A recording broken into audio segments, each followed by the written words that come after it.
1 minute until showtime.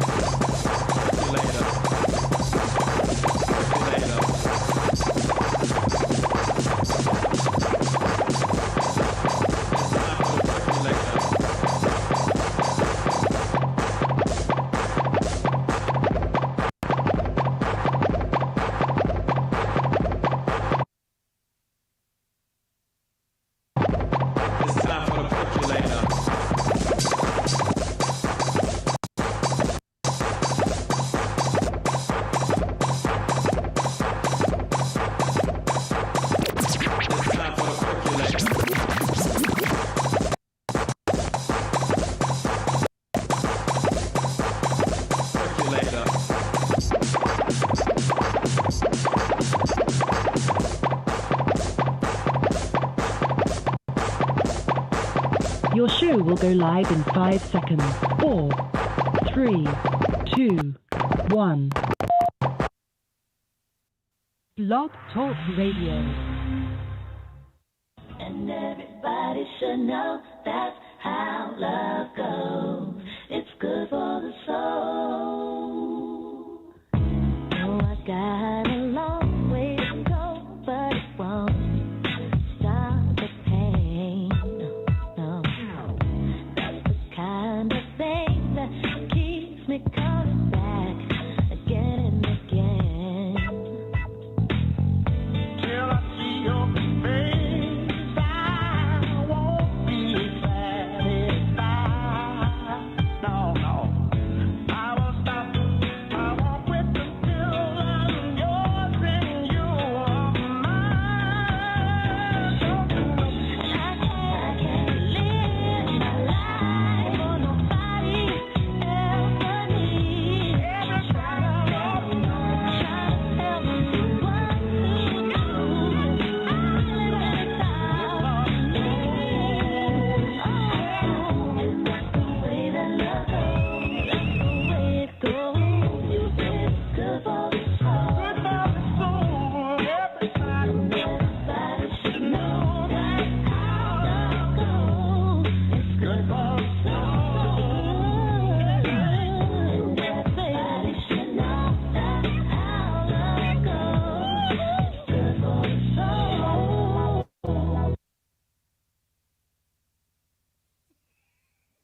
Good evening, good evening, good evening. Now I was to press the buttons, right? Then when the red goes dim, then you're on. We're on. Are we? We're live. Yes. It should be. I'm not, but you are. Yeah, too. Okay. Let me turn it up a little Give me a bit. little volume. That would Give be you a little volume. just a little Number bit. two. That would be number 3, I believe. Number 3. Got Yeah, it. number 3. Thank you. Thank you. All All right. All right. Good evening. Good evening. Good evening. Stop, Tina, Welcome. You're Mhm. tuning in live to the Healthy Soul Talk Show with your girl, your favorite therapist, Dr. Kimberly Thomas. Welcome. I hope you've had an amazing day so far. We have a very good topic this evening. And if you're tuning in live on Blog Talk Radio, of course, if you want to call in and give us your comments or concerns or questions, you can dial 323-870-4375. Again, that's 323-870-4375. Press 1 to join us. And, of course, welcome to Facebook Live. And, again, if you're tuning in, we really appreciate it. And if you like, love, or share this video, it means the world to us. And you can follow us on all social media platforms at Healthy Soul Talk. If you want to email the show with any proposed topics or any questions you have about the counseling process, or if you just need to talk, you can email us at hst@ttlomedia.net. Again, that's hst@ttlomedia.net. All right. Again, welcome. How are you all doing? Dr. King and Miss LaTanya, and how are you doing today? There we go. I'm doing well. You doing well? Yeah. I'm Very good. Very good. Yeah. What? I was checking my mic out. My mic didn't sound nice, but it sounds okay now. All right. It's okay. You want?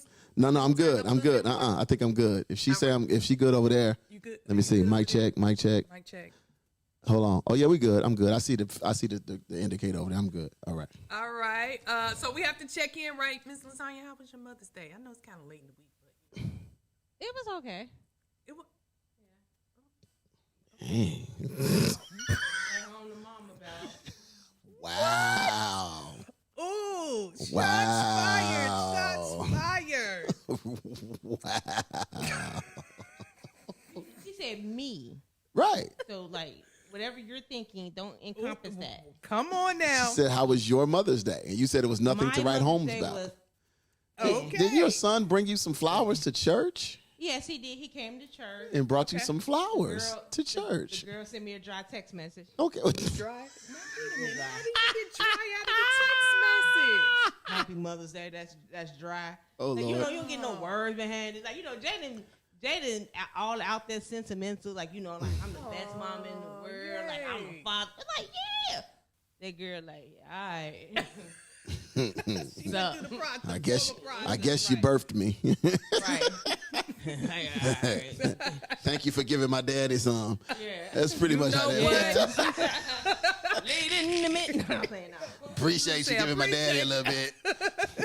Thanks for not going to the clinic. I mean, what is that? What, That's pretty much how. is that how you feel? Come on. Ooh, Lord. Maybe she feels like She's a daddy's girl. Totally, we're totally different. She's a daddy's girl. She, So Father's she Day, gets, she gets, she thinks about him. Like she's gotten as far as to getting the card. Has he ever gotten the card? No. Got it. Okay. At least the purchase was made and everything. But she has odes to her father. Oh, dad. Me. All righty then. I'm all right. Okay. I'll be all right. I got the boy. I got the boy. That's right. Right. They go all out. Yeah. Yeah. Okay. All right. Very good. Very good. Well, mine was okay too. This is what happened. Your daughter went upstairs to go to sleep. She left the Again. building. Huh? This is like her third time. You ain't learned nothing yet. She said, "I have a couple of errands to run." Oh, she about to go. She about to go. What's WC statement? Check something out. Yeah, check something out. Yeah, I'll be back. I'm gonna check something out. She was gone, and I was like, "Okay, I have to get dinner started, right? Because my mom's coming over, and I'm just peeling potatoes, boiling eggs, baking chicken." I was going to ask you about your Thanksgiving meal. I mean, your Mother's Day meal, but it was about to sound depressing because I forgot you not eating real food. So Let me just say, she'd be like, "I that got diet blanched went out the collard window. greens." oh, what happened? It went out the window. Oh, bless God. Let's go before it going out the window. Woman. Because For whom all blessings flow. EKOC. Huh? All right. Stop That's how you get. That's how you get Baptist. because my daughter she wanted to do this creamy mac and cheese, right? Mm-hmm. And once she pulled out all the ingredients, I said, "That's a wrap." Like it's about to be just non-healthy at all. Yeah. So that is the only thing she came back to do, and she put it in the oven, set the timer, and said, "Wake me up when the timer goes off." All right. Wake me up before you go.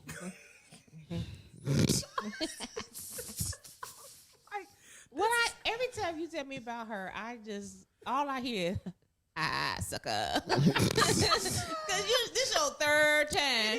Got him. Right. This your third time where she done went Yes, and she done yes. skipped off Yes. or went upstairs on you. And then everything takes place at her home. And I guess to some extent when she calls herself warning me ahead of time, I'm like, "Nah, you're not gonna do that."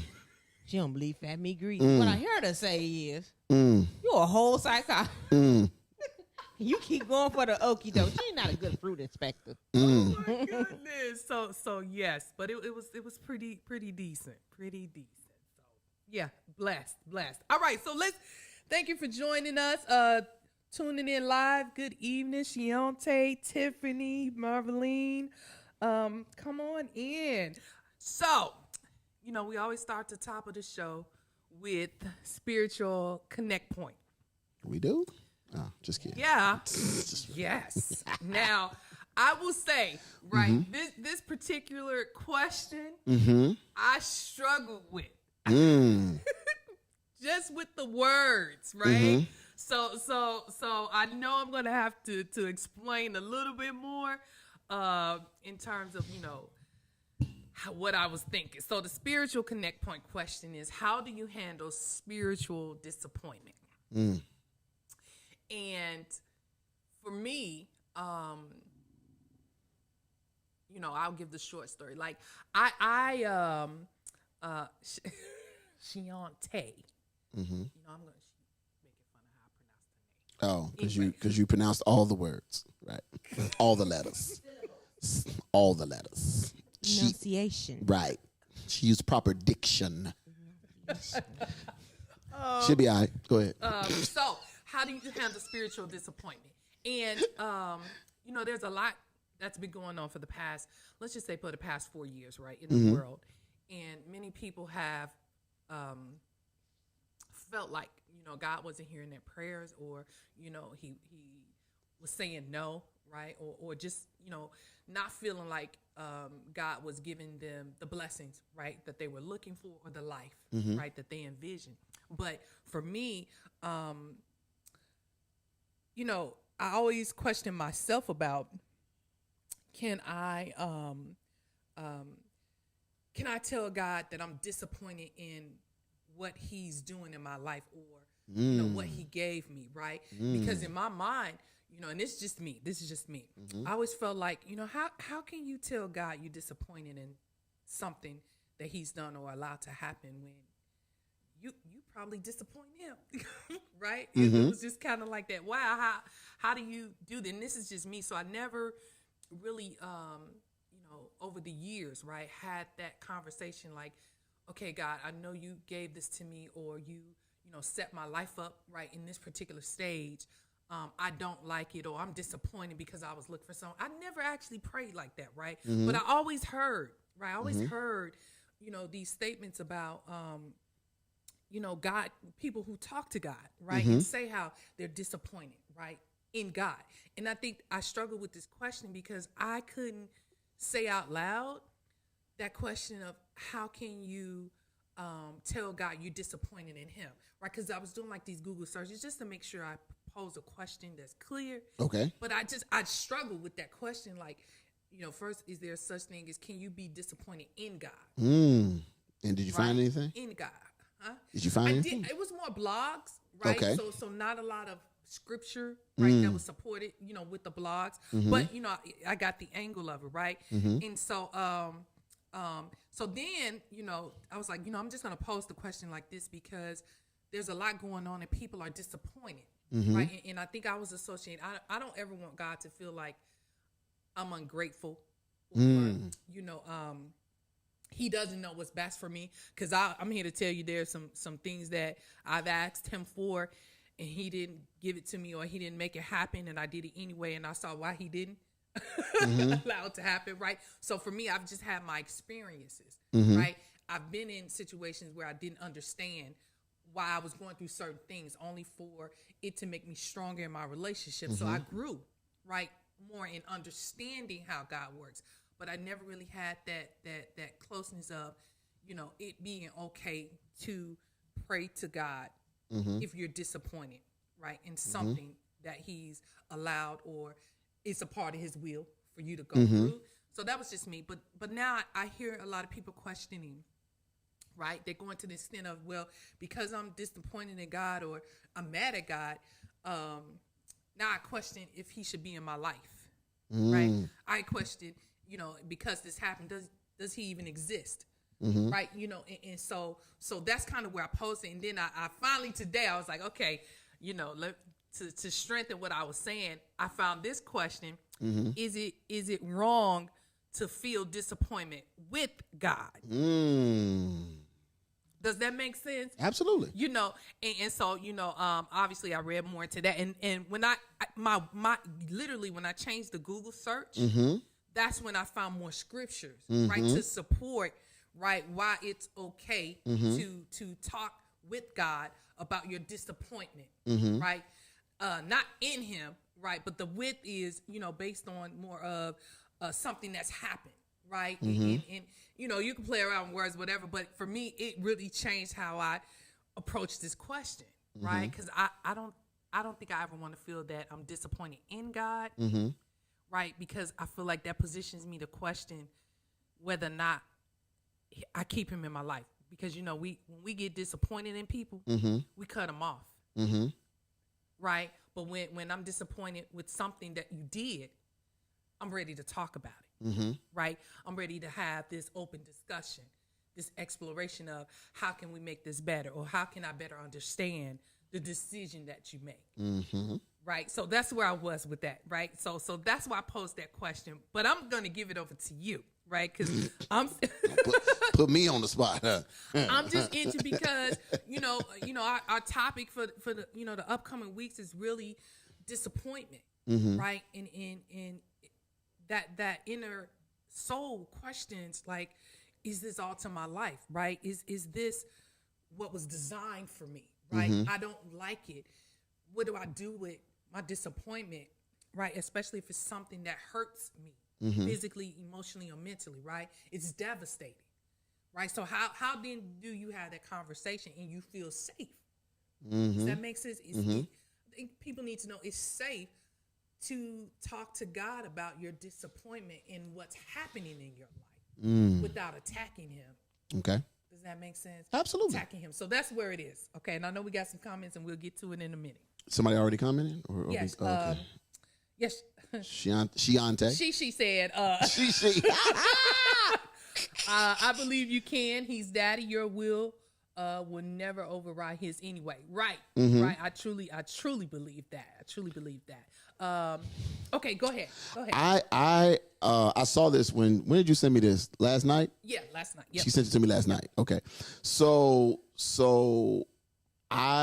she sent this. I was in the middle of, I just looked at this while I was in it because I'm in the process of preparing my sermon for Sunday. Oh, come on now. So right. so tune in. disappointment is a part of the process. I would start off with this. God expects us to be honest. Start off right there. Start off with the statement that Christians have been making, black folk have been making from the beginning of time. God knows my heart. Yes. So if your heart says you're disappointed, but you're going to pretend that you're not, then that would mean you're lying to God.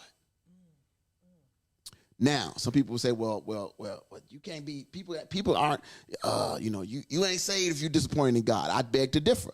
Right. I beg to differ. And as always, I'll go straight to scripture, if you will. Come on now. If you will. Turn with me, if you will, in my Madea voice, to the book of John. John, not John John the Revelator, John. That okay, John. that one. All right. John, yeah, not 1 John or 2 John, but John, the Gospel of John, chapter 11. Chapter 11. 1 John, I'm going to read just a little bit. 1 John, chapter 11, deals with the story of Lazarus. All right, so Mary and her sister Martha. He was a certain man named Lazarus. Was sick, named Lazarus of Bethany, and he was at the town of Mary and Martha. He was their brother. His sisters went out, I'm paraphrasing, they went out, they sent word to the Lord, hey, Lazarus is sick, we need you to come on back this way. Yeah. Jesus didn't make it. He didn't go. I want to fast forward down to verse... where are we at? I want to fast forward down to verse 20 and 21. Okay. It says, then Martha, as soon as she heard that Jesus was coming, he waited 4 days. As soon as he heard that Jesus was coming, went and met him, but Mary sat still in the house. Then said Martha unto Jesus, Lord, if thou had been here, my brother would not have died. That's what she said. That's what she said. Now, I don't know, maybe, I got a degree or two or a few. To me, that sounds like disappointment. Yes. Because you didn't show up when I needed you or when I thought you should show up. You didn't make yourself known when I believed you could make yourself known, because, Lord, I believed. See, my faith only said you needed to be here while he was living. I just want to interject here. Come on. There is a comment.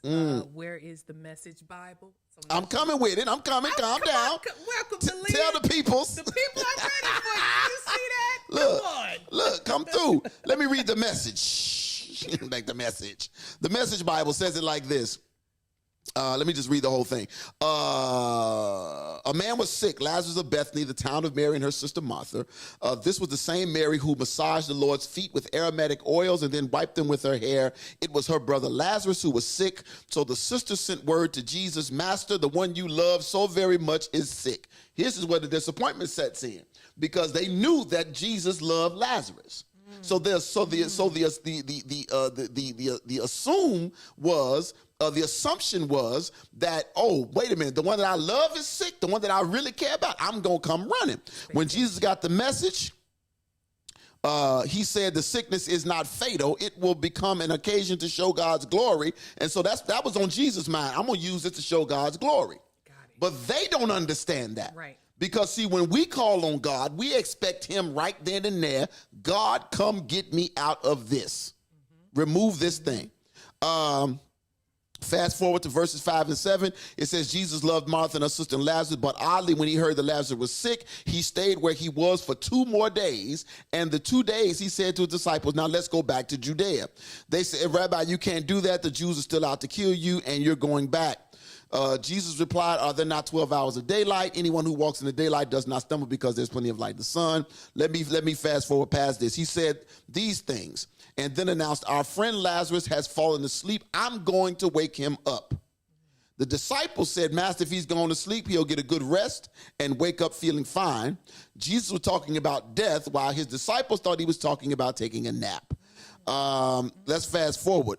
When Jesus finally got there, verse 17 through 20, he found Lazarus already 4 days dead. Bethany was near Jerusalem, only a couple of miles away, and many of the Jews were visiting Martha and Mary, sympathizing with him over their brother. Martha heard Jesus was coming in and went out to meet him. Mary remained in the house. Martha said, Master, if you'd been here, my brother wouldn't have died. Even now, I know whatever you ask God, he will give you. Jesus said, your brother will be raised up. Martha replied, I know that he will be raised up in the resurrection at the end time. So, you have to remember this. It's okay to be disappointed that God doesn't move when we expect him to. But in this particular situation, this shows that, first of all, this shows that even they remember this now, they know Jesus personally. Physically. They've seen, touched, ate with, supped with, been around. Yeah. You know, she's washed, this is the woman that washed his feet. Right? So tight. Yeah, so they real tight. So for him not to show up, humanity in them says, devastating. Right. It's devastating. Yeah. And Martha let it be known.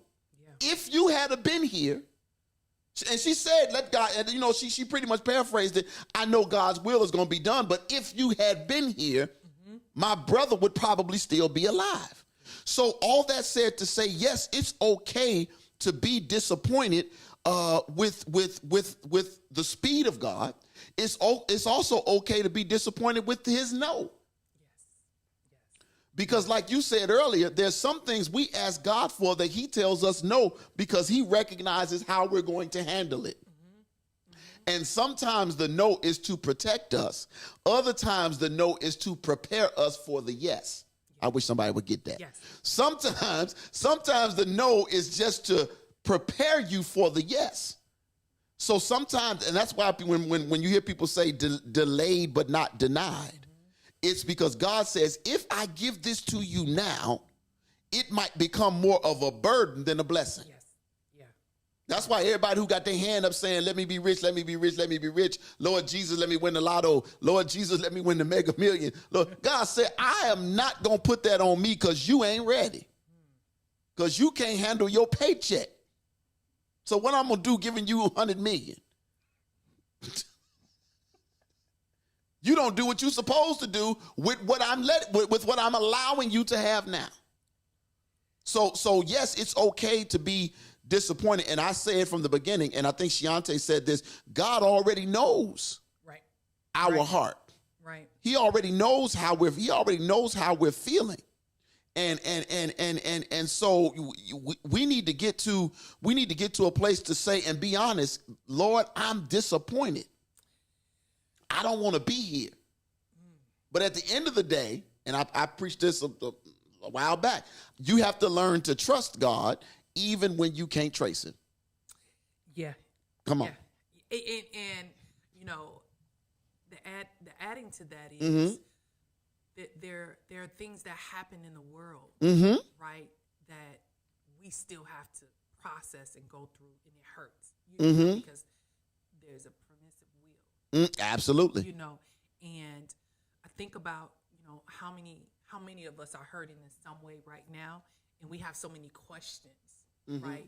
And that questioning, I think that for me, 2020 had to become me in a relationship with God to give me the strength to cope through, right? Because, obviously I heard a lot. I still hear a lot, right? In the pain of people, right? And that's not even taking into consideration, my own stuff. And there's just this exposure, right?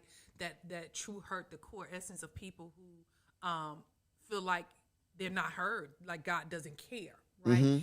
And just thinking about, like, when they introduce, right, their spiritual relationship, and they're talking about and they're questioning, their faith, right? I just really went into deep thought, like, how do you help someone, or how do you help yourself stay focused, right, on how you communicate with God during the time of disappointment, right? Because it hurts more when you go into letting the disappointment consume you, right? And now it's all you talk about, right? It's no longer a prayer you're living in, right? Disappointment. And part of that prayer is, for me, asking God, and this is by experience too, how do I heal, right, from this? Like, how do I recover? Right. If you say this is not your will for me, right, and this was a desire of my heart, or this was something I felt like, I needed in life, and I'm going to lead into, that whole thing about what society says, right, we should experience, right, here on earth, right, all of this you should have, right, and when you get to that mindset of, well, if other people have this, right, why can't I get it, right, why can't I have, right, what I see over there in the other person's house, like from finances, right, to certain types of relationships, to certain careers, right? It's like this over, we're fighting, right? We're fighting where, okay, the world says, I'm entitled to this, right? The world says, right, because this is accessible to us as a human race. Why don't I have access to anything, right, that the human race has? And so not everything is for us, right? And that's hard, and that's where we are, with the the upcoming weeks is, how do you handle where something you saw, I would just say in your flesh, right, something you saw like you wanted to have, or you set this timeline up, you set your own future in place, right? But it's not quite what God designed, right, it to be. And that's devastating, right? Because we actually work towards some of these goals we set in life, only for it not to happen, right? Or it's lost, right? So what happens when you do have it, and you it was temporary, right? It didn't stay long in your life, right? So you feel in some type of way. So that's kind of what I wanted to put out there is, like you said, it is okay to give God your disappointment. It is okay to go into that prayer, right? But I feel like the prayer has to be asking as well, God, what do you want of me, right? If this was not for me, or this had to happen to me, right? What do you get out of it, right? Because I need to feel better. I need to recover. I need to heal. So you have to. Okay, so after you're honest with God, admitting you're disappointed, right? If we stay in that scripture, the next thing Jesus did was he questioned them. Got it. And then that's when Mary ran out and said again, if you had been here, he would have lived, and showing her disappointment. Now she's voicing hers, and Jesus turned around and said, okay, take me, I'm paraphrasing now, take me to the place of your pain. Take me where your pain is. Take me where your disappointment lays. So that's when they took him to the tomb. When Jesus said, where did you lay him? Because he was the point of the pain. Where did you lay him? And she said, come see, I'm going to take you to the place where they laid him. So you have to get to show, even though Jesus already knows, he's saying, take me to the place. So that's where this honesty comes in. And think about this from, we talked about this before, we talked about addictions. You have to admit you have a problem first. Yeah. You have to admit it. Wrong. So when we go to God, it's like, God, here is the problem. And not only here it is, I'm going to show you where it started. It started right here with my brother Lazarus. It started with the fact that when he got sick, I called for you, and in my eyes, I thought you should have come running. And so now I'm in mourning, I'm grieving, and now I want to take you to where I want to take you where it is. But then I like what Jesus did, because then Jesus shifts their thinking. Because Jesus told them, he says, did not tell you, if you believe, you would see the glory of God. Jesus said that. He says, I told you. So Jesus said, now let me show you what I meant when I told you. So yeah. So it's like, stick around. Yeah. Yeah. Stick around. Yeah. Stick around. Yeah. So it's about our level of, because we're talking about spiritual disappointment, not physical, not flesh. Right. So again, when you walk away in a spiritual disappointment, there's always got to be a level of faith tied to it. Because if we get upset every time God delays what we believe to be our blessing, or the job that, can I speak to it from this perspective, from a job that we believe God said was ours, and we don't get it, then it's like, oh God, why you keep playing with me? Why are you constantly denying me? At some point, some point we have to take a look in the mirror and say, okay, God, you're withholding this for some reason. Right. Yeah. Even when he told them, Jesus told him, he says, oh, don't worry, Lazarus is going to be out. He's going to get up. And they couldn't see the immediate. They could only see, oh, you mean in the resurrection. Right. Jesus was like, no. I took my time coming because I knew I could get him up wherever he was. I don't care how many days he was in there. Because remember, by the time Jesus got there, Lazarus was stinking. So, he had been in the ground 4 days. Well, come on now. Let me help somebody. Go ahead. It's your show. I'm trying to help the people. Y'all, it is okay. Yes. Right? It is okay.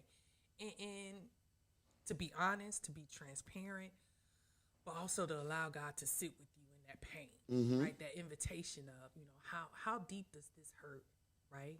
Because there are some things going on in our lives right now in the world that deeply hurts, right?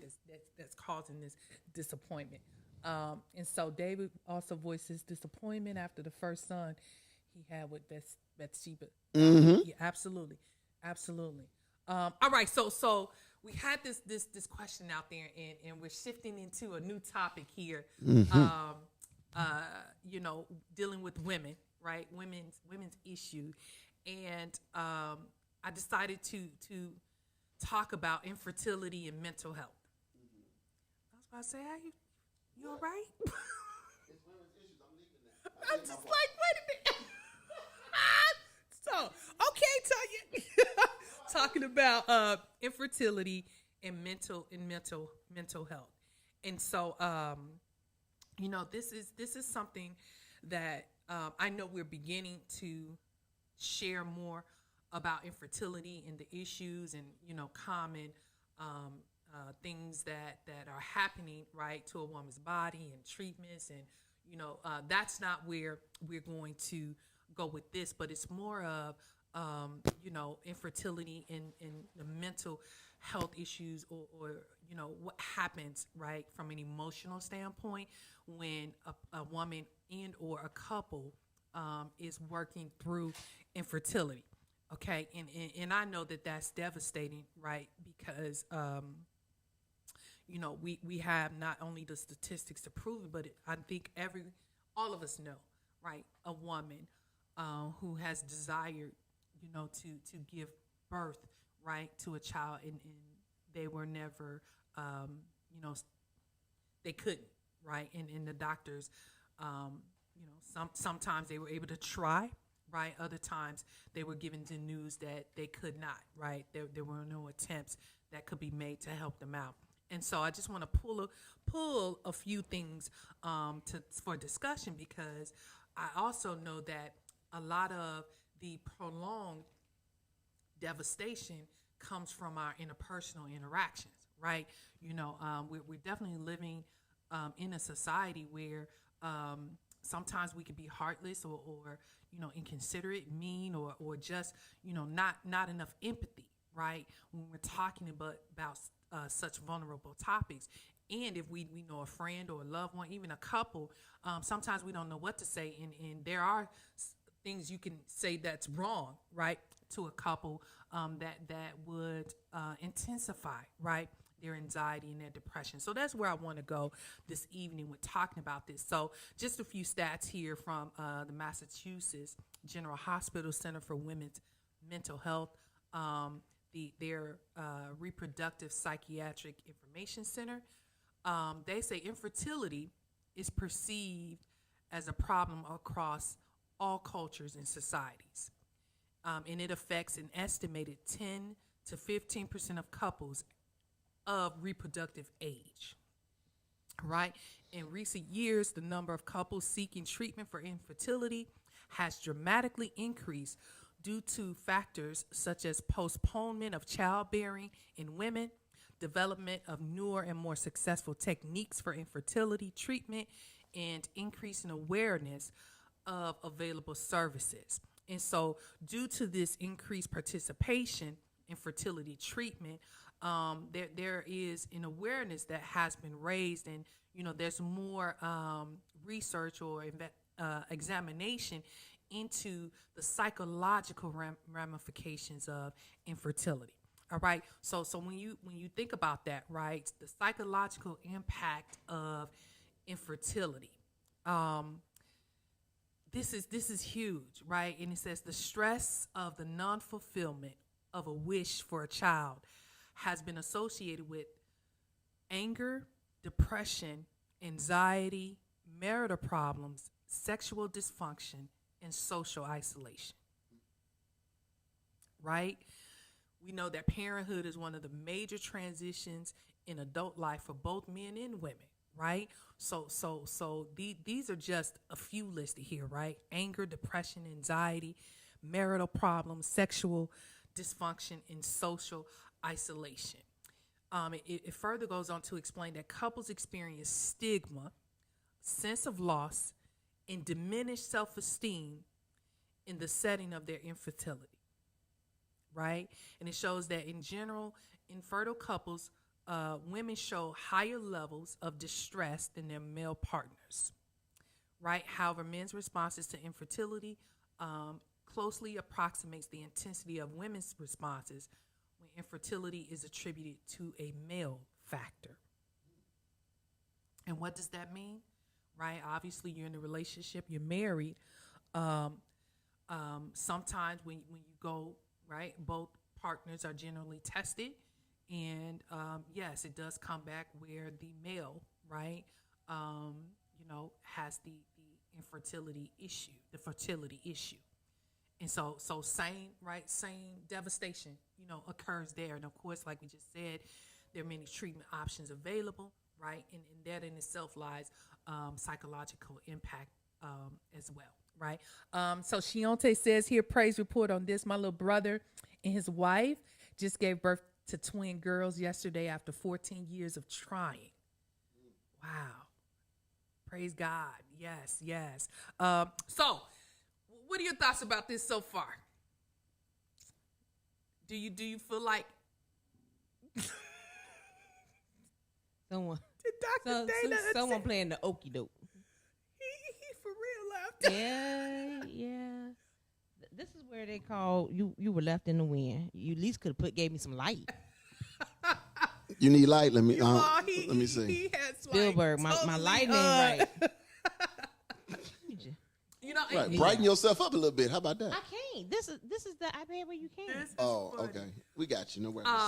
Yeah, you know, and I feel like, you know, we're talking about this because that there are many women, right, who are desiring to have a child.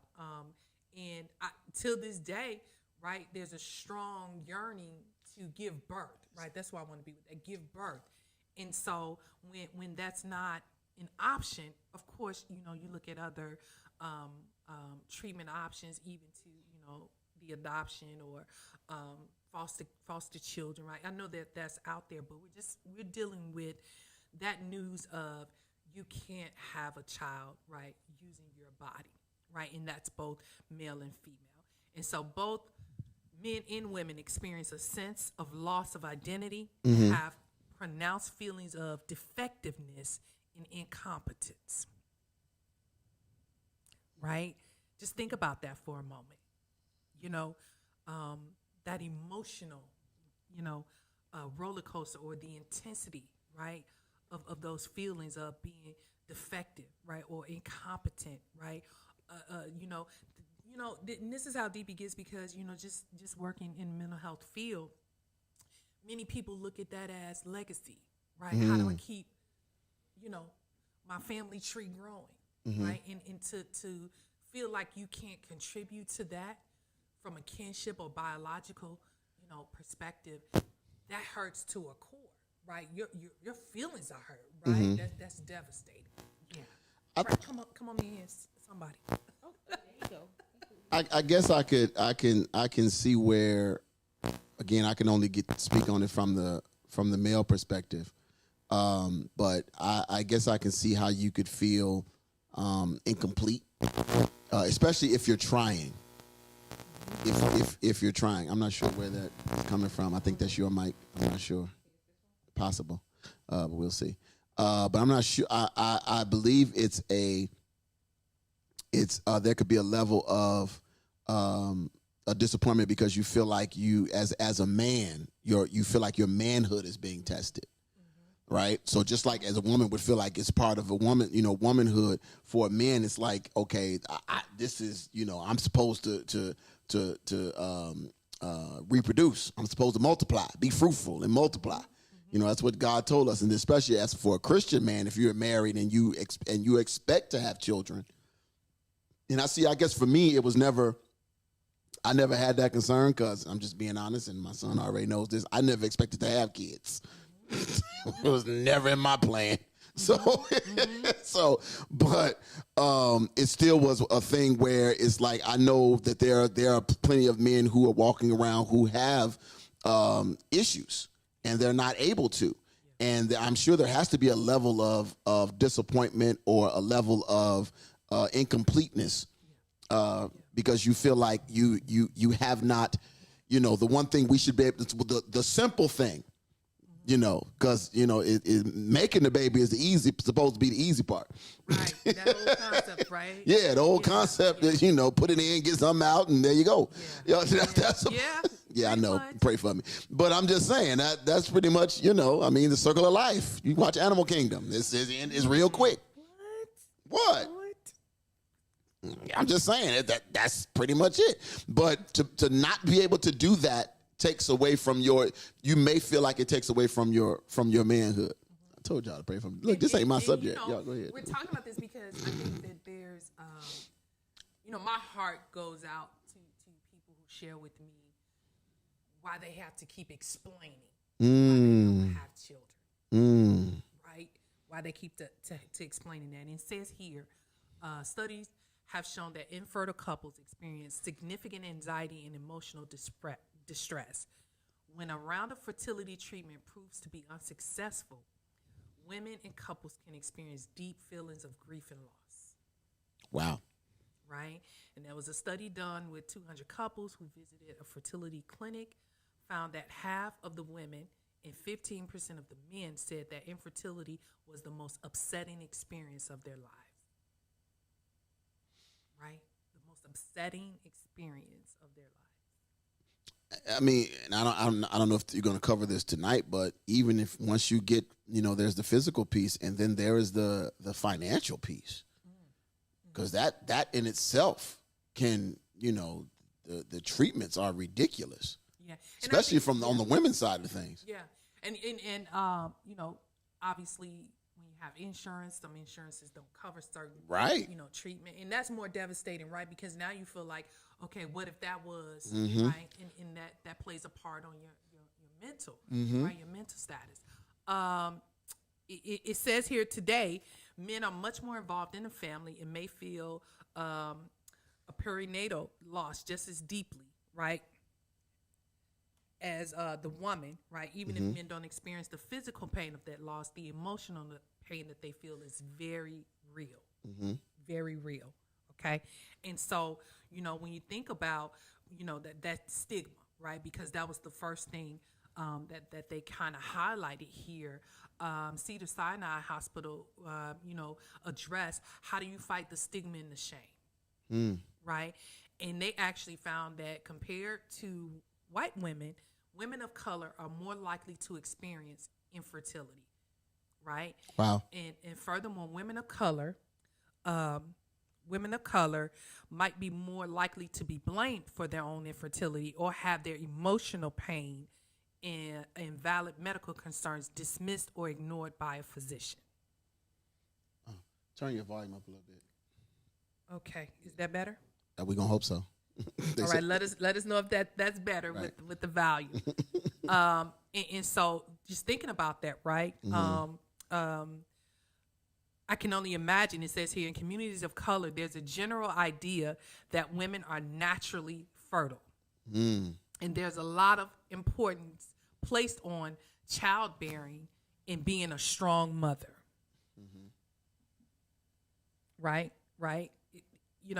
And when a woman of color can't fulfill that duty, it may be harder to seek treatment for infertility or her mental health because she's not getting support from her family.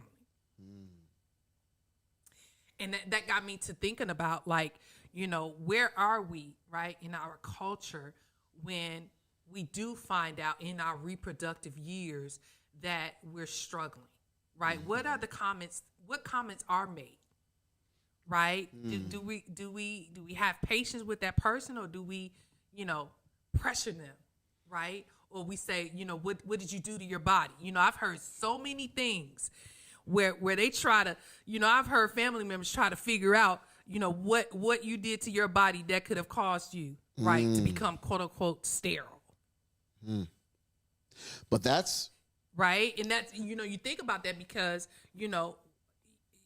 when I think about the whole spiritual aspect here, God designed this body, right? And so to know that, you're assuming that I did something in my early days, right? Or something I did, right? That happened to make me sterile. Now you're mad at me, right? I can't have kids. You mad at me, right?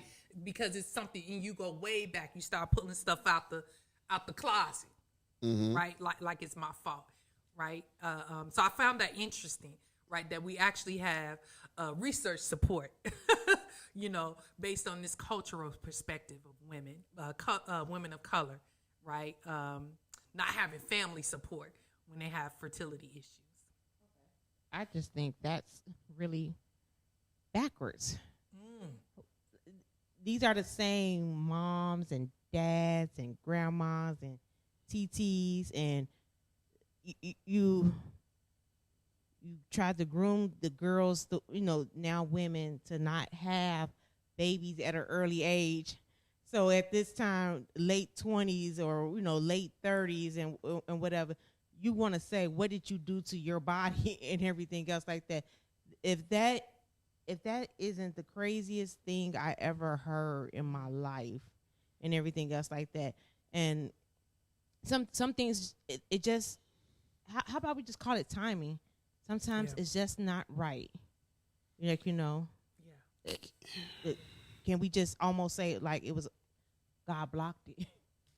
Maybe you can only preach so many times to people. Like when you get that baby, that is 18 years of your life. Depending on if you love that person, and everything else like that. Can you co-parent with that person, and everything else like that? And now, and Lord, God forbid that you don't have that partner there and everything. I just kind of find that's like distressing to me that I didn't know black families was out there like talking about what did you do? You done stood like don't let anybody touch you and don't do this and don't do that. And now I'm fancy free 30, 35 and I'm not. Of course I'm now quoted as being the geriatric pregnancy now because I'm now 30 and 35. Like wow, like and you want to know what did I do? Even to I've heard God is punishing you. Wow. Right, to like just all kind of stuff. Right. I know couples who, not to say that they waited, they just now are having these babies and they have been married 14 years plus, but they tried and now the babies are coming. Yeah. It's God's timing. You can't be mad at that. And the other side to that is how do you accept if you were selected by God? That's to where not give birth. That's where I wanted to chime in. So, I'm gonna take it back to the word. If for a moment, I know this ain't the spiritual connect point, but for a moment we go back to John, back to the book of John, but now we're gonna go earlier to chapter 9, the parable of the blind man. And it wasn't the parable. So when they were walking up the street and they ran across the blind man, the first thing the disciples asked Jesus was, who sinned, this man or his parents? What caused him to be born blind? Wow. Pretty much, what's wrong? What did you do? Or who did something to you to cause you to be blind? Or who did something to you to cause you not be able to make no babies? Jesus answered and said, I'm reading the Message Bible, you asking the wrong question. Jesus said, you're looking for someone to blame. There is no such cause or effect here. Right. He said, instead, we should look into what God can do. So instead of saying, what did you do? How many, did you have? She must have had a whole bunch of abortions, or she had too much sex, or she didn't do something right, or whatever. Her mama was on drugs, whatever. Instead, now that's just towards the woman. That's just towards the woman. With the guys, the only, for lack of compassion, bro, you shooting blanks. Yeah, That's always the deal, bro. You shooting blanks. That gets to me. Yeah, because they put because there's so many other things that because you all are the carriers. Yes. There's so much that can go wrong. With men, it's limited on what can be wrong with the seed. Right. Right. Yeah. Okay. You see what I'm saying? It's limited on what can be wrong with the seed. And that's crazy. It is. Your mama bought your Fruit of the Looms too tight. That's it, and that's all. But that's you blaming, but we don't know that that's the case. I mean. But it's easy to say, yeah. It's easy to say, like, you can get some too. That's the Why do we have to always, And now that comes resentment and bitterness, right? And I think that's where. And this is our culture, right? We try to find answers to a phenomenon, right? Because we know that there are some women who are not born, right, with the reproductive organs, or the reproductive organs don't mature, right? And so, and I know women, right, who had that particular status, and it's like, wow, why is it, right, that you have to explain yourself, or you have to face, right, this shame, because of the concept when you're asked, do you have children? You say no. It always goes further, right? It always is. It's a what's wrong, right? That you don't, right? Or what happened? There are these questions, and it's never considered primary. Like, okay, should I even ask this person like what's wrong, or could it be that they just don't have biological children? Why do you need to know why or what's wrong? It's almost like, darn if you do, darn if you don't, because you get the woman who has many kids, and you quick to say crazy things, fertile myrtle and everything else like that. Yeah. And so yes, tell her what she should do to avoid it the next time. Yeah, like what you trying to do, populate the earth and everything else. I've like never that. heard fertile myrtle. You never heard of fertile myrtle in my whole black life until today. Well, today you have. I was these many years old. Have you ever heard of that? Fertile myrtle. No, it's been a while. Yes. When you said that, I was like, Yeah. oh, I heard that. Yeah. Okay. You can't. For the black woman, I feel for her. Like either we having too many, or we ain't having them. We ain't having them fast enough, or at all, and everything else like that. Like now you mad that we're not populating the CPS schools. Like, what do you want us to do? Wow. Okay, let's keep going here. Let's keep going. What not to say, right, to your partner, a family member, or friend, okay, who has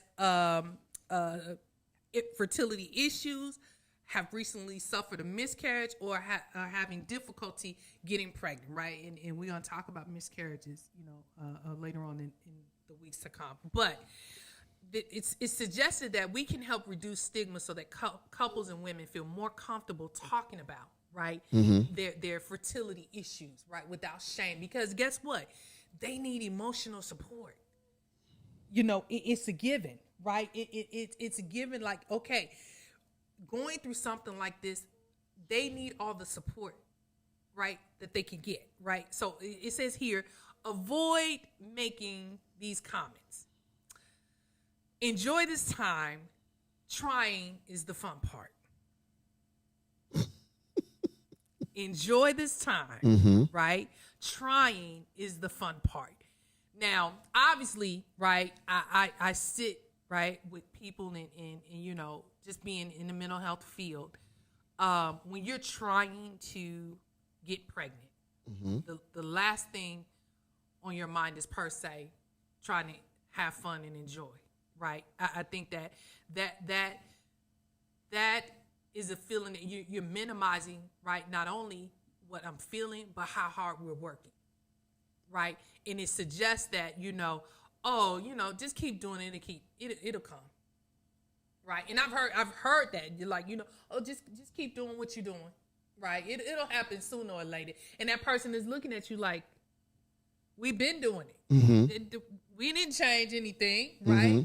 What are you saying that, we too stressed? Are you saying what? What are you saying, right? When you say enjoy this time, trying is the fun part, right? The next thing is avoid making comments like, just relax and it will happen. Right? Just relax and it will happen. And again, we're talking about someone who feels devastated, right? We're talking about someone who could have possibly, as you stated earlier, have a significant financial, right, investment in trying to get this to happen. And you say, just relax. How do you do that, right? And are you assuring me that if I just relax, it will happen? Did God reveal that to you? Right? That this is all I needed to do, right? And there are some people who say, so if I think I'm relaxing, right, and it's not happening, I'm going to resent, right? I'm going to build up resentment, right? I'm going to build up, okay, I don't want to talk to anybody. Now I'm isolating myself because people keep telling me the same thing over and over again. Just relax and it will happen. Well, I've been relaxing and it's not happening. Right, so how do we be that insensitive, right? That's that famous phrase. Do people realize that they're being insensitive? I don't think they realize they're being insensitive, but I think that it's a very sensitive topic. It is, to have absolutely. a further discussion about, right? because for me, these first two statements, they're the easy way out of that conversation. Right? Enjoy this time trying this. The fun part. You just shut me down. Right? You just shut me down from like, okay, wait. So, but I'm sad. I'm crying. Right. Right. So it's almost like I don't really. I have to know the motive of why you said that. And a lot of times too, we have to recognize that a lot of times people say stuff because they don't know what to say. Right. Instead of just not saying anything, or just saying that, you know what, I'm gonna pray for you, or you know, or they use their own experience. Yeah. Right. How They about feel you like just mind your own business. I mean, like, I don't. Well, I mean, if they came to you and said something, I'm just saying, like, you know, right. These people that are walking around that don't have kids right now and everything, that is not your business. You are not in their bedroom. You don't know if even as a couple have they already talked about the whole premise of not even having kids and everything else like that. Like, you know, maybe they have a plan they didn't discuss with you. Like, you know, you were not in between them when they got married. Maybe they said 5 to 8 years later and everything else like that. We're going to try. Stay out of other people's business, and you won't find yourself with your foot and you know your foot in their mouth, or however you want to say it. It just, that's not your business. Yeah. And I think to go with that is, not unless they put it out there. Yeah. Not unless, like, you know, once we talk about like pregnancy loss and everything, unless they put it out there and everything else like that, then now tell me some words that I should not say and everything else like that. Like, definitely, but like in the meantime, when it's not your business, please stay social distance from me. So that's my. And it's just, you know, if we go off how we grew up, right? So you listen to comments, you get this vibe, this energy, like what's happening with other people in the family when they didn't have kids by a certain time, or, you know, they experience losses, or you know, there's a fear there, right, that you can't share. You're more reserved, and you're sitting there in silence, in hell, right, because you don't have this.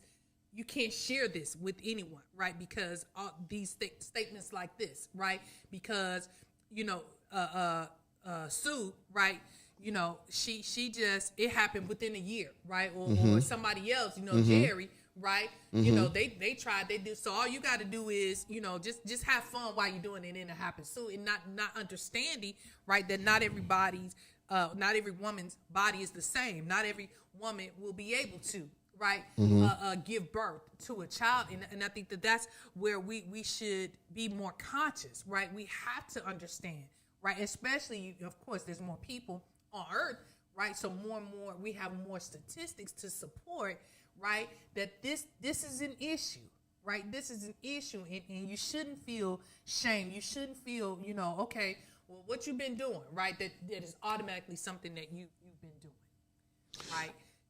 But these are the same people, and I think a lot of times that comes with, and it's mostly with women. So, because men don't normally say to another man, what you waiting on to get married? You ain't married yet? But women, y'all are hard. Like, she 35, she ain't married yet. Or she 35, you ain't had no babies yet. That's always the case. And a lot of times, and you don't recognize that woman might not ever even thought about being married. Or maybe there's something, and maybe she's okay with that. But media and society, you know, well, not media, because now the script is flipped. But, you know, back in the day, that was the story. You should be married before you know, if you ain't married by 30, whether you're old maid or something like that, you know. If you don't have a baby before 35, it's too late. Right. You know, all of that stuff was the case. And now, you know, it's like there is a difference between what is and versus what was. And everybody needs to find them, like you said, find their own lane and stay in it. And here's another thing to this. So if Tanya and I are, you know, we're around a group, you know, our friend group, and that comes up, that scenario is there, and she says, well, I actually don't want to have children, right? I really don't. I don't want it. I've been in circles where the woman is made to feel, oh, she's not a woman, right? You have not experienced womanhood unless you say, number one, you want a baby, right? Like you want to have kids, but how dare you say you don't want them? Oh, so what? Are you kidding me? But think about this. There's a woman. So if Tanya decides, okay, I just don't want kids, but I'm over here trying to have a kid, and I see you reacting that way, I'm not going to speak up about, hey, actually, I was just told today that I can't. So I can imagine if you're treating Tanya like that, just based How on you gonna treat you? Right. What you gonna say about me, and what are your thoughts gonna be about me? Am I defective? Am I not a real woman? Right? Because I just found out I can't physically or biologically have a child. Right, based on this shame, right, that you have upon a woman who makes the decision that they don't want children, right? And even I've seen couples who decide they don't want to have children, and they get on the man. Like, really, you just gonna let her make that decision? Like, you just not gonna have children? And even to that, what if they decided not to have children because they were already informed that they can't? Or that it would be difficult. Or it's life or death. Yes. Because you know what I'm saying? Like, you don't know this. You don't know the situation. Mind your business. If you have this, some people know. Right. Speaking from, not me, but speaking from a relative and everything else like that, she was told she could not, but did. But did have. She did get pregnant, and she did everything right. She announced it at 5 months. Okay. And she announced it at 5 months. 5 days, everything turned to hell. And now she's no longer. Yeah. So for the greatest thing to happen, after being told that you couldn't, and it happens, and then it's taken away. Now we all need some words on. Please don't say these. These words to her. That's next week. And the just being more conscious of that, right? Because there are many couples, there are many women living inside their own thoughts, right? Just with this thing, and they want to be able to cope better, right? And they're I see her coping. I see her coping through Facebook. I don't think it's great. But she's totally heartbroken. Yeah. When you have that name and when you thought you did everything right because they said this is the safe time to tell everybody, right. and it's been taken. You have to go back. So for her it is extreme, and she does have a therapist to talk about this, and so she can get not say get over, but get better. Yeah. All right. So the next statements they have here: avoid making comments, right, with a couple or woman dealing with fertility issues. Everything happens for a reason. Right? Everything happens for a reason. This kind of goes with the next one. If you have more faith in God, it will happen. So your faith is lacking. That's why you can't have no babies. And that's why I asked that question, because it's like, wow, right? See, that's some church mess right there. That's some church mess from a church, from some church folk. Yeah, because them the same people will tell people the reason, and unfortunately I've heard that even recently in church about any situation. The reason that's going on is because your faith is lacking. Yeah. Bruh. Wow. Get somewhere and sit down. Sorry. I don't have a censor button.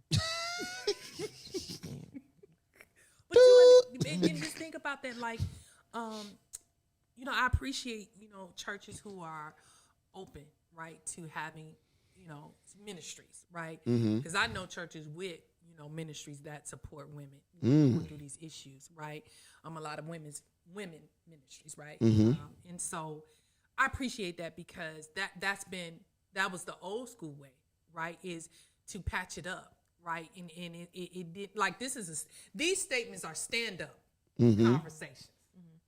Right, this is just passing by type stuff, not knowing that this is this person's life. This is a day-to-day struggle. This is a day-to-day coping through, and this one of those. Oh, okay, no, it'll be okay. You just go, get a good night's sleep, right? Go home and do something. Don't worry about that. It'll happen in time. That's that stand up, hello, we just passing by, type conversation. But yeah, in our faith-based community, we have been notorious, right, for accusing people of not having faith, or accusing people of not living right, of accusing people, right, that it's almost like positioning that person and say, God, he has to do this for you. But what if that's something that I have to ask God to help me cope with, that's not what he has for my life. Right. Or right? As you said earlier, what if that's something that's not in God's will for your life? Yes. That way. Right? Because that doesn't mean you still can't correct. be. I mean, I'll give you my mama had one kid, me. But she here come my spoiled brat. Yeah, he comes. But unfortunately, everybody please hold y'all she ears. claims a whole lot of other people's children. Right, but she only had one kid, and a lot of times she birthed one kid, but because those people don't have the best relationships, some of them don't have the best relationships with their moms, they become attached, and it does. So you don't have to birth someone to be a mother, nor do you have to sow a seed to be somebody's daddy. Like the way I said that, sow a seed. Thank you for the clean version. Let me look you for the clean version. It was clean.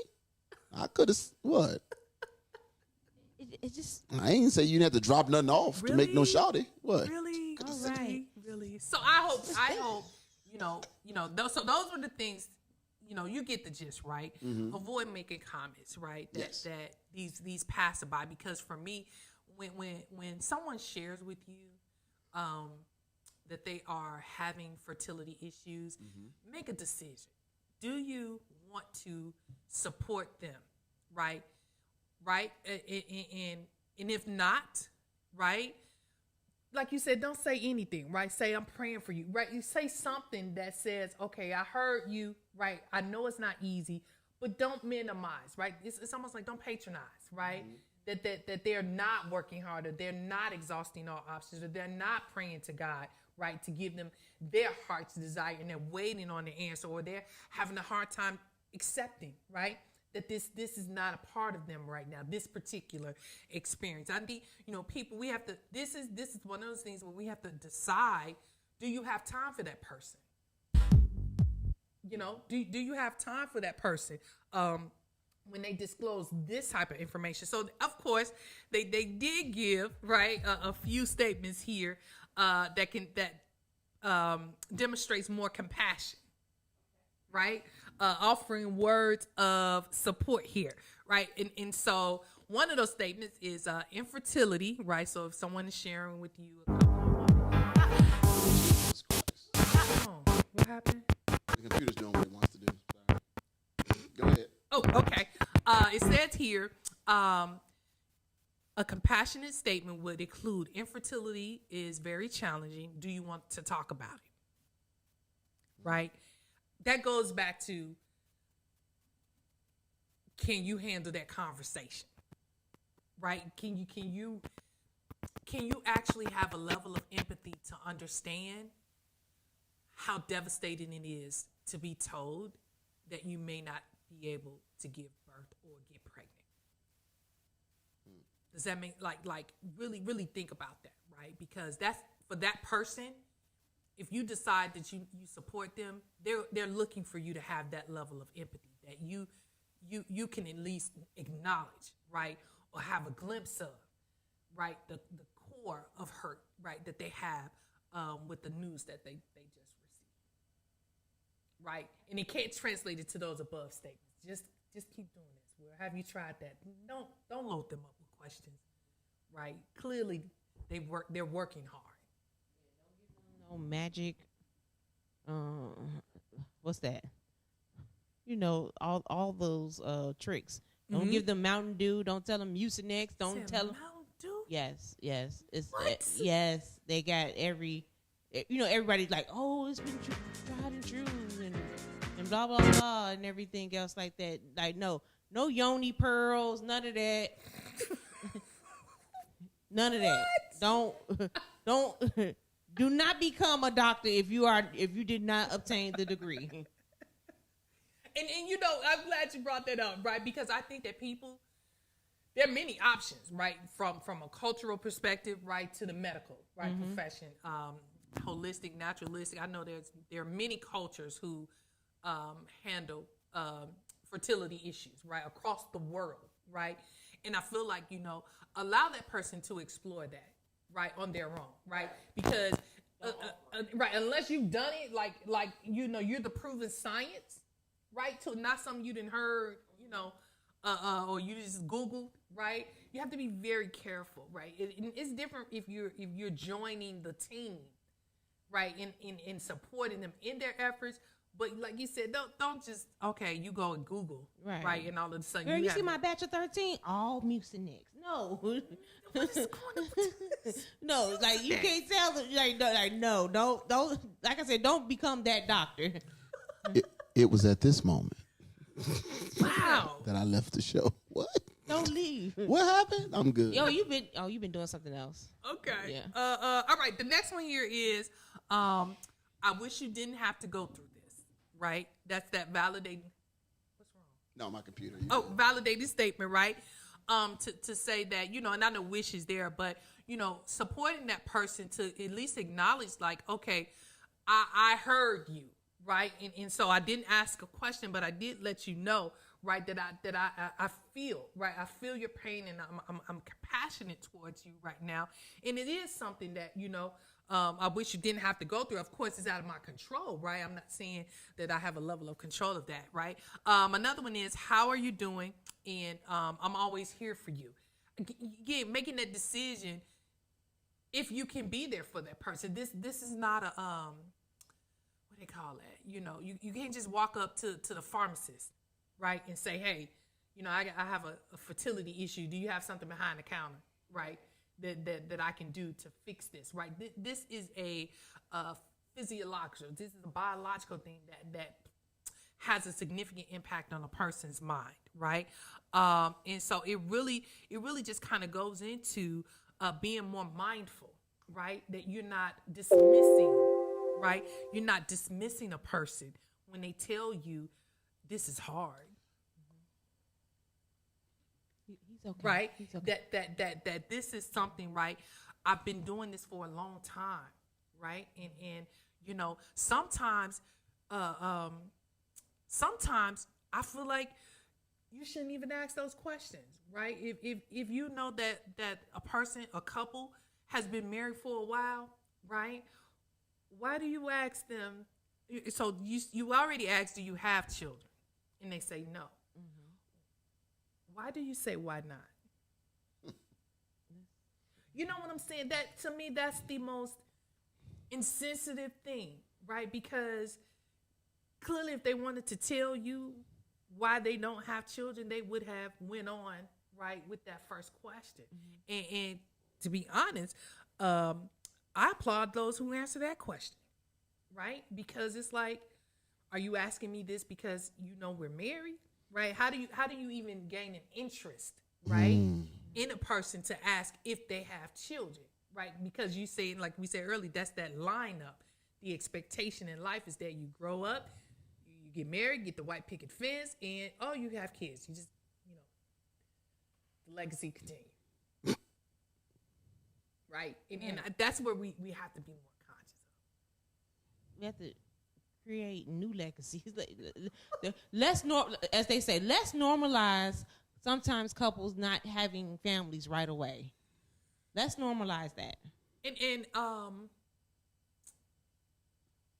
And accept, right, when they say they don't want to have children, right? I think that other component to that is, you know, because some people know their setup. Yeah.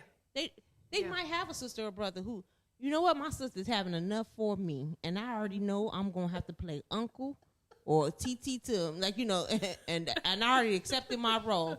I'm ready for my supporting cast role. Yeah. And that's okay, right? I feel like, you know, especially when you think about those couples who, you know, because the type of work that I do, the pressure that's put on, right? even for new couples, it's like, oh, you married, get to work, right? And then you have and some families, unfortunately, are more engaged, right, in the affairs of, expanding the family than they need to be. And it becomes a real factor for emotional distress, because now you feel like you're failing, right? You're failing your family because this is supposed to be the order of life, right? And it's like, where is God in this, right? Whose order, right, are we living according to, to say that this must happen, right? Because you, right, got married, or because you've been in this relationship a long time, right? You must. It is expected, right? And if you don't do it in a certain amount of time, then either shame on you or, right, something's wrong with you. So I just wanted to start, this conversation by saying, talking about infertility in the short and long term, right? Mental health issues that come along with that. And just like I said at the top of the show here, right? Understand that a person who is experiencing, fertility issues, their emotions are ranged from depression, anger, anxiety, relationship problems, marital problems, sexual dysfunction, right? Social isolation, right? Identity, loss of identity, right? Sense of identity, feeling of defectiveness and incompetence, right? Have a level of compassion that does not position, right, that person to justify or have to defend themselves for something that they ultimately have no control over. Be supportive, right? And the top thing that they had here, what you can do is just give them a hug. Right? Sometimes you don't have to say anything. Just hug them and listen. Right? How powerful is that? If they can just cry on your shoulder, right? To get that out. Right? Because that's saying, if you don't know what to say, all you need to do is just be in their presence. That's it. Sometimes they just want an ear, not the advice. Sometimes they just want the ear. They just want to be listened to. Right. Yeah. Right. That is a journey, right? That especially if they disclose that they're going through, various treatments, right? You should be their cheerleader, right? You should be comforted them and asking if they need anything. You know what I'm saying? Hey, I know you all been busy. Can I cook dinner for you? There's so many ways, right, that you can show your support, right? Instead of trying to predict. Facts. You know what I'm saying? You predicting. So, oh, yeah, I'm pretty sure it happened this round. It's like, what? Really? Right? Because now you got to come back around. You have to reround, right? So when they come back and say it didn't happen, it's like, oh, okay, well, yeah. Okay, maybe next time. Yeah, girl, all you got to do is take one of his gray socks and his white socks and tie them together and put them in some bleach and then tell them to put the socks on. And then... What? Exactly. That's what I'm talking about. Stupid. That's pretty much what it boils down to. I'm literally just trying to tell y'all. That's how crazy it sounds. Yeah. Right. Yeah. But again, like you asked earlier, do people know when they are offending or contributing, right, to the mental distress, the emotional distress of a woman or a couple going through infertility? Sometimes they don't know, but also to that is they don't take time to get to know, right, how that person needs to be supported, or if they're even supporting the person the right way. You know what I'm saying? And so, yeah, if you don't know what to say and you're a prayer warrior, right, send your prayers up, right, to God, right? You don't have to give false sense of hope, right, to say just pray about it, right? No, if you want to pray for them, then pray for them, right? But don't make it seem like they're not praying, right, or they're not praying quote unquote hard enough, right, with that. And those who are experiencing, right, fertility issues, there are some support that helps you, right, cope through, navigate, emotional support through this. And then of course it's always, counseling, but a huge support are support groups, right? In the communities, a lot of hospitals that focus on reproductive treatments offer support groups. So even if if you're a person who does not know how to respond, at least offer, right, to help them find, right, the resources or support groups that they need, right? Do that work at least to say, if I can't help you, let me see if I can find. And let me just say, I have a lot of family members and friends seeking counseling for their loved ones. Mm-hmm. Like, I was just calling because so-and-so is going through this, and do you specialize in that, or do you have experience? Mm-hmm. So I feel like we're getting it, but we're getting it for certain things. So if we can add this to the list, mm-hmm. right? To know that infertility is a devastating, right, emotional stress factor. Yes, that would be amazing. I think if it's adding that to the list, but then the problem is we're only the only people.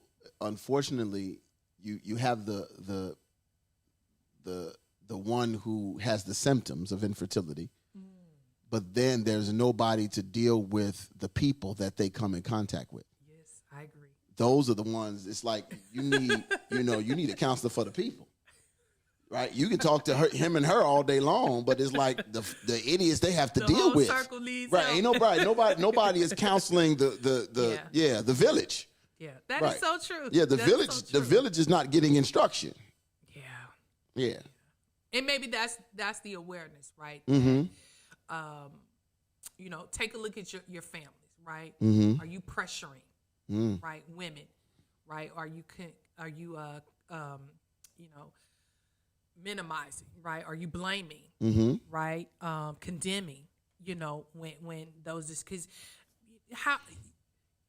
it's hard to share the news you get from a doctor. So many people with other ailments, right, don't share the reports that they get from a doctor because they don't want the comments, right? They don't want to hear True. questions and True. what you do and how long did you wait, and now they're suffering in silence, Mm-hmm. right? Because some of our families are structured to where we go right into, you must have done something, or we so uncomfortable, right, with how we handle news from doctors, which again, a lot goes into the medical care that we get. I know we have a history there, but how I put this to all families, like how comfortable are women, right, in your family disclosing that they have fertility issues without backlash, without condemning, without questions about your faith, without, hey, you must have done something. How comfortable are you making it for those women? Are you supportive? Mm-hmm. Are you interrogating? Mm. Right? Are you helping them find emotional support because you clearly now see they're depressed, or that they're having a hard time, right, with the news? Do you even care? Mm-hmm. Do you even care, right, that they're struggling like that? Or is it just as simple as you say, just keep doing what you're doing. It'll happen eventually. And you leave them out there to wonder, right, did God forget about me? Mm.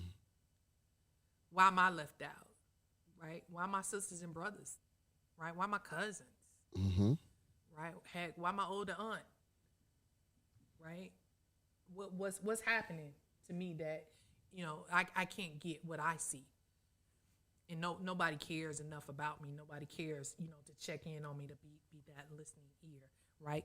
So that is my challenge with this, is when it comes to fertility issues, right, in your family, in our culture, right, can we add this to the list of, right, ways or issues, right, that need emotional support and not interrogation, right? Not assumptions. Mm. Yeah, that's what this is. Are you sensitive, right? Can you be more empathetic? Do you have to know why, your brother and his wife have not had children? Why do you need to know that? Nosy. Right? Do you really understand the impact of that question? Right? With what's taking so long? You know how devastating that question is to somebody to say, wow. Bro, what's wrong with you? They take that home. They end up taking that home, and we don't know what's going on. Why you so worried about their closed doors and their, why they're not having, you saying that 90 lead to an seconds. argument Yeah. and everything. Yeah. Yeah. Or just, like I said, feelings of inadequacy, right? Will you even still look at me the same if I disclose to you, right, that I can't have children? Will you treat me the same? Right? Will you treat my husband the same if because that's the next question, right? Well, have you gone to, fertility treatments? And what's the first thing we go to? The woman, right? So now, how do I tell you it's not me? Right? How do I tell you it's not me? Right, because by doing that, you now expose the husband. Yes. Right. Yes. So that's where this is. Let's be more conscious. Let's be more aware, right? Let's understand, right, that there are people, there are women, there are couples, right, who some have overcome, and they just flat out tired of having to answer your question. Because you're sort of like having them relive, right, that why. I've come through this already, and why do you care, right? Because now you're setting me back to that place. Very true. Yeah. All right.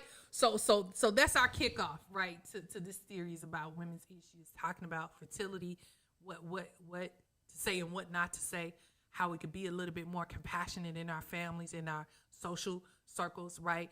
Ask yourself, do you need to know, right, why a woman or a couple does not have children? What do you plan on doing with that information? Is it going to support them emotionally, or are you just going to walk away and say, hey, keep trying? Right? Let's be a little bit more sensitive and compassionate in the heart. Right? All right, y'all. Next week we gonna keep diving into it, right? Keep going with it, and we are going to get it right? Get it right in 2021, so that our communities can heal, right? It's all about healing and coping and managing through, right, these tough times, these devastating moments, because life is still happening, even in the midst of a pandemic. People are still getting bad news, right? Very That's true. unrelated to the pandemic. It's unrelated. Okay, so that's where we are with this. All right, you all enjoy the rest of your evening. Coming up tomorrow, Praise Break Friday. Yes, woohoo! In there's an event. I wanted to make sure. Can you give the details of this Father's Day event? Huh? I was pointing at you. I'm trying to get my computer doing the whole thing over here. Wow. All Men Lifted. Okay. All Men Lifted, June 19th at 4 o'clock. Get your tickets now. It's All Men Lifted. It is a Juneteenth Father's Day weekend celebration. Okay. It's going to be at the Country Club Hills Theater. That's on Saturday, June 19th. Doors open at 3. Okay. It's going to be so amazing. So watch this. First of all, if you just want to come and be entertained, there are great tickets. There's still some VIP tickets left. The VIP tickets are $50, and the general admission are 30.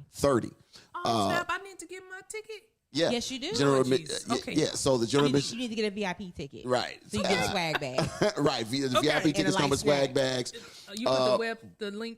Maybe you want to be if you want to do more than just come in and be entertained, maybe you want to be a sponsor. There are different levels of sponsorships. Part of the sponsorship comes with having your business logo applied to the major banner that's going to be hung, that's going to be out there, having your business logo out there, having your company logo or your logo, your name. I don't care if you are John John's Tattoos or if you are Big Mama's Apple Pies, whatever they are.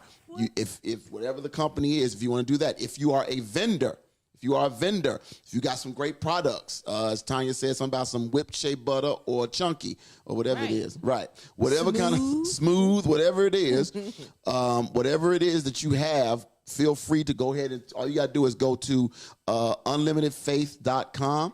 Okay. To purchase your tickets. UnlimitedFaithProductions.com. Thank you. Unlimited Faith Productions. Thank you. That's why, hey. UnlimitedFaithProductions.com. And check us out there for your tickets and your vendor or sponsor information. It's going to be food trucks galore. Will Yes. there be veggies. There will be I'm sure there'll be at least one vegan food truck in the mix. Okay. Yeah, it's gonna be a vegan food truck. Might even be a seafood food truck out there. But we're gonna have a mixture, a plethora. Yeah, a plethora. Okay. Of food trucks out there. It's gonna be a great time. So look, your granddaddy, your daddy, your uncle, your father figure, your baby daddy. No man, how many you got? Get them a ticket. Bring them too. Your boo thing on the side. Slide him a Wait a ticket. minute now. Do whatever. No, do your best Portia. Your Man. baby daddy. Right. And your fiance. There you go. You bring yourself. There you go. Do what you got to do. But come on out to this event. I promise it's going to be a great time. The artist, LaNasia Tyson, is the headliner. Okay. Then Lisa McClendon is opening up the show. Then we got DJ Debo is our DJ for the evening. And then DJ Coolout is the host. Okay. Is hosting the event. So, but this is a Unlimited Faith and TTLO Media Group production. We're joining in and doing this joint production. So it's going to be a great time. Again, the Country Club Hills Theater. That address is something 183rd Street. I want to say 43 or 44. The information on the page. It is on the page. Bless the Lord. Amen. Okay. All I'm right. glad somebody helped me out because I was struggling. I got to handle the business. Thank you. Well, hey, you should, shoot, I'm over here trying to get my computer back on. Because it did its own thing right then. All right, y'all. Check out the page for that. I'm going to get on it myself because I thought I was just going to walk right in. Is that what you thought? Oh,